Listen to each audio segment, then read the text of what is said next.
想来梅妃若芳魂有知，也会感知姐姐这番苦心吧。妹妹，你说什么便是什么吧。姐姐我笨口拙舌的，也辩不明白。只是妹妹，你若有空，还是好好照顾惠贵人的胎吧，毕竟那才是皇上真正关心的。那是必然的。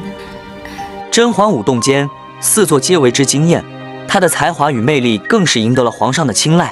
出人意料的是，华妃早已经有了应对之策。她利用她独特而惊人的舞姿以及深具心意的娄东赋，成功挽回了皇帝的宠爱。惊鸿舞出自梅妃，为得宠时所舞；娄东赋则显于幽闭上阳宫之时。近日见惊鸿，而思娄东赋，臣妾为梅妃伤感不已。世人都认为皇帝对华妃的怜悯源自于他们之间深深的情谊，但甄嬛深知皇帝的意图并非如此。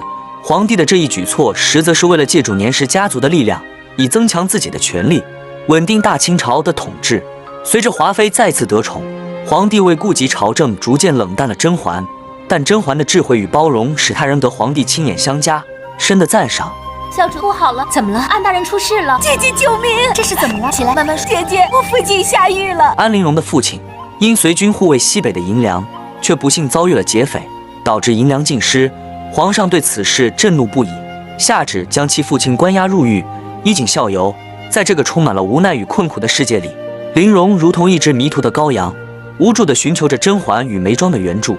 然而，这二人在权力的漩涡中地位卑微，能力有限，尽管心怀正义，却终究未能扭转乾坤，救出安父于水深火热之中。皇后去了勤政殿，大中午的，她上那儿去干什么？听说皇后娘娘是为安答应的父亲安比怀求情。陵容在深思熟虑之后，明白了形势的严峻与残酷，她选择了以退为进，将希望寄托在了强大的皇后身上，期望能得到她的庇护与支持。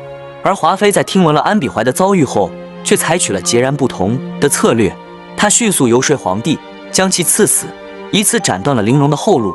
皇后则对此持有异议，她的态度与华妃形成了鲜明的对比。你怎么知道是华妃来过？皇后娘娘素不喜香，想来华妃娘娘来见皇上时，必定是精心装扮。皇帝找来甄嬛商议安比怀此事，甄嬛巧妙地以史为鉴，启发皇帝的宽容之心。最终，皇帝决定饶恕安比怀。安比怀一事，朕会派人重新明察，必不是一人含冤。然而，消息却不胫而走，被皇后身边的简秋姑姑提前透露给了陵容。陵容误以为皇后在背后出了大力，因此对皇后感激不已。这一事件让陵容开始重新评估自己在宫中的关系网络。她认为皇后才是她真正的依靠，与眉庄和甄嬛的关系需要重新审视。还好婉贵人素日送与小主的东西不少，再好的东西又能怎么样？我算是知道了，谁的话都没有皇后娘娘的话管用。出了这样的事，我才知道什么都是靠不住的。烈日当空，甄嬛与皇帝在御花园中低声细语，互诉衷肠。浣碧刻意装扮得艳丽夺目，企图吸引皇帝的注意。